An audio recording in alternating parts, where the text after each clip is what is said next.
Nós estamos a pensar agora outra vez na normal reduzida, porque as tabelas 3 e 4 são sempre para a normal reduzida, não são para uma normal qualquer, são para a normal reduzida.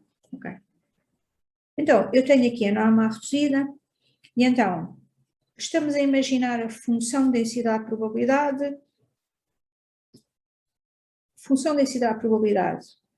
curva de Gauss, centrada no eixo dos y, uma coisa deste género. Esta coisa aqui deste lado está mal desenhada, mas não faz mal, vamos deixar assim. Nós há bocado falámos na função φ. A função φ fazia isto. Vamos lá ver se eu consigo ser clara para toda a gente. Eu fixo um ponto, portanto eu tenho um ponto que é um número real e calculo o seu φ. O φ desse ponto é a probabilidade que existe à esquerda para a normal reduzida, a probabilidade que existe à esquerda para a normal reduzida. Portanto, é esta a área que está aqui. Isto é o φ. Agora, a matemática e a ciência precisa de fazer o percurso ao contrário. E quando eu digo percurso ao contrário, é assim. Suponham que eu tenho um determinado valor para a área. Primeira pergunta. Portanto, eu tenho aqui um P, que é um valor para a área, e quando eu digo para a área, sempre que nós falamos nisso, eu estou a dizer a área abaixo do gráfico da função densidade-probabilidade normal reduzida, acima do eixo dos x, de menos infinito até um certo ponto. Nós não temos qualquer ambiguidade. Quando eu disser área, eu estou a imaginar assim, ok?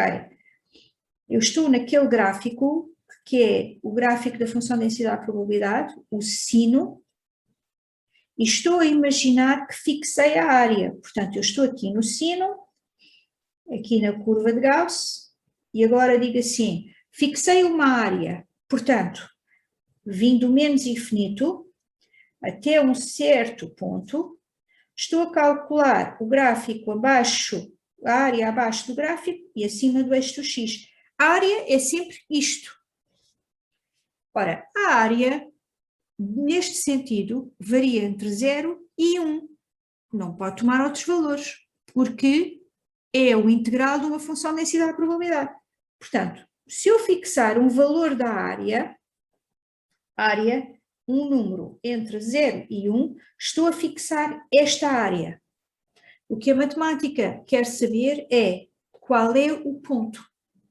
Então, eu fixo primeiro a área e depois pergunto qual é o ponto. Portanto, estou a dizer assim, calculei o integral desde menos infinito, calculei a área desde menos infinito, sei que a área vale qualquer coisa, agora quero o ponto. Só existe um ponto para cada área, um único ponto. Porque se eu avançar um bocadinho para a direita, aumenta a área. Se eu voltar para a esquerda, diminui a área. Para cada área, há exatamente um ponto. Esse ponto chama-se o quantil. Então, para cada área, eu tenho exatamente aqui um único ponto, existe um único ponto em R, tal que a probabilidade desta variável à sua esquerda é π. Este ponto, x, é o quantil para a probabilidade π. E nós, como existe esta unicidade, dizemos assim, dada a área π, este é o único ponto que verifica esta frase.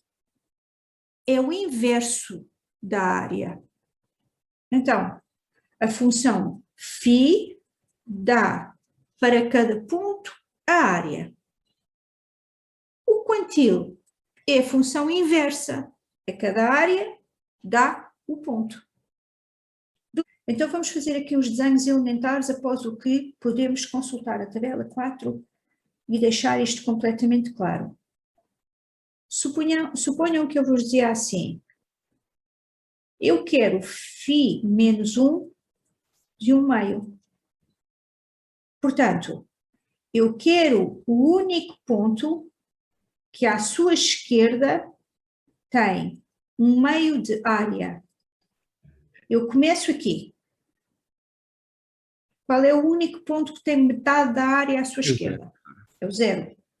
Então, o φ menos 1 de 0, desculpem, o φ menos 1 de 1/2, o quantil do meio é 0.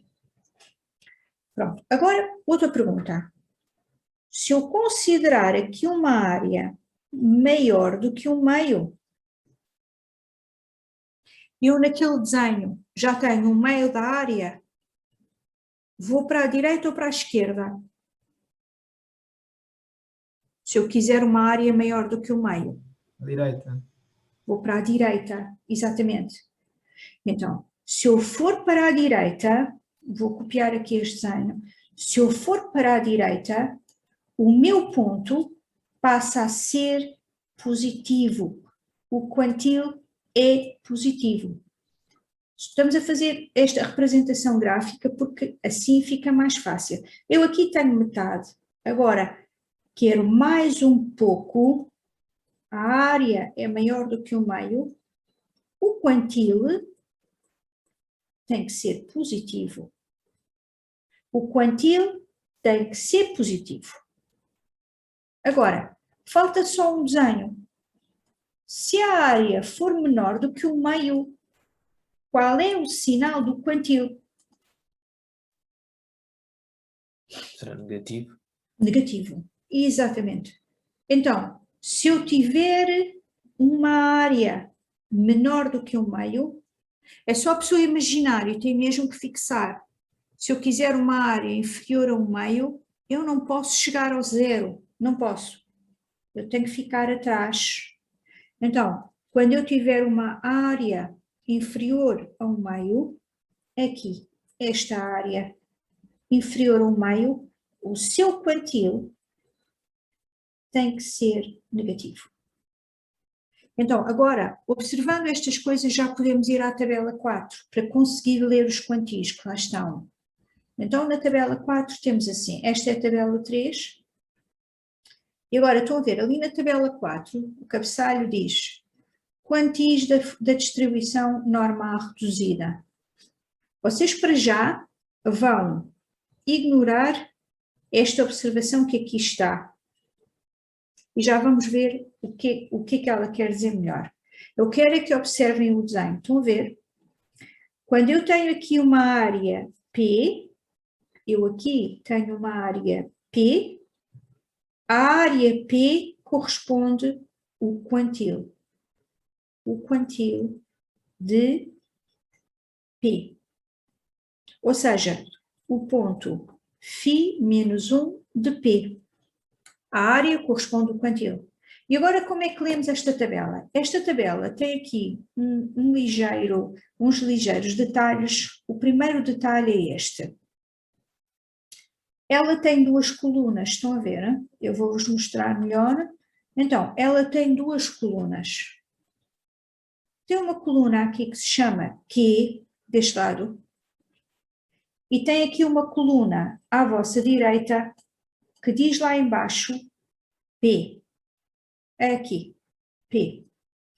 Como é que isto se utiliza? Bem, é simples. É porque a coluna P, que é esta à vossa direita, considera valores de área acima do 0,50.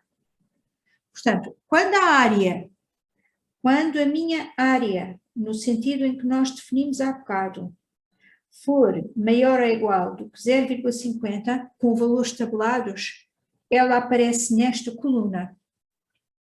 Quando a área também no sentido que nós definimos há bocado, tiver valores entre o 0 e o 0,49, estão a ver? Ela aparece na coluna da esquerda.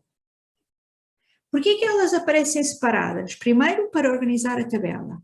E depois, porque mentalmente nós acabamos de dizer há bocado que quando eu ler o quantil de uma área superior a 50, o valor do quantil deste lado tem que ser maior do que 0. Porquê? Porque eu tenho uma área superior a 50, portanto, eu vou até o 0 onde tenho 50 e depois tenho que fazer mais um bocadinho. Esta é a área P, o quantil, este valor que está aqui tem que ser positivo. Já quando a minha área for menor do que 50, o meu quantil tem que ser negativo. Portanto, eu vou ter uma área inferior a um meio, vou ter uma área assim, que o quantil, que este valor que está aqui, é negativo. Então, a primeira coisa que eu queria que vocês organizassem quando leem a tabela. Eu, quando utilizo a coluna da direita, que é a coluna para valores de área maiores do que 50, o quantil que eu estou à espera é positivo. Quando eu utilizar a coluna da esquerda, o quantil que eu estou à espera é negativo. Está bem? Professora, Diz-me. na direita também pode ser 0, porque inclui 0,5. Exatamente, tens toda a razão. Na direita pode ser 0. Obrigada, exatamente. Pode ser 0. Aliás, tens toda a razão, porque o quantil, quando para a área 50, é exatamente 0. Exatamente, está lá. Estou de acordo. O quantil, eu quero o quantil, por exemplo, utilizando aqui a tabela da área 0,23. Bom, primeira coisa que eu vou fazer, vou procurar estes 3 primeiros dígitos nesta coluna. Como é que eu sei que é naquela coluna? É porque a área é inferior a 50, portanto é naquela coluna. 0,20 é esta linha toda.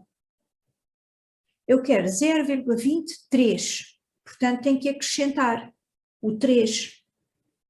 Então, vou cruzar só com a linha de cima. Vou cruzar com a linha de cima. Quando eu cruzar com a linha de cima, aparece-me este valor que está aqui, que é o 0,8310. O que é que eu tenho que saber? Eu tenho que imaginar a área, toda a gente está a ver, a área inferior a 50, eu tenho que saber que o quantil é negativo. Portanto, aquele valor que está ali na tabela tem que ser afetado do sinal menos. Este não é o quantil, este é o seu valor absoluto. Eu tenho que o afetar de um sinal menos. Se quiser o quantil de uma área maior do que o meio, como é que eu faço?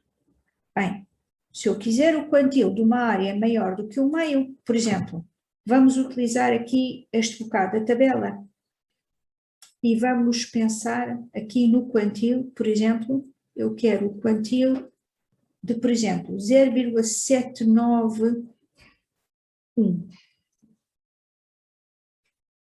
Eu já sei que 0,791 é uma área maior do que 50, portanto eu vou utilizar esta coluna. 0,79 é aqui, é esta linha.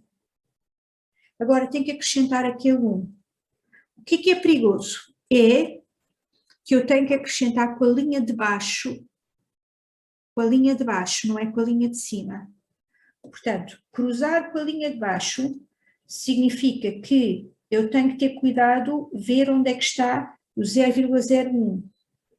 O 0,01 é contado a partir da direita, portanto será esta coluna aqui. Vou voltar a cruzar lá em cima.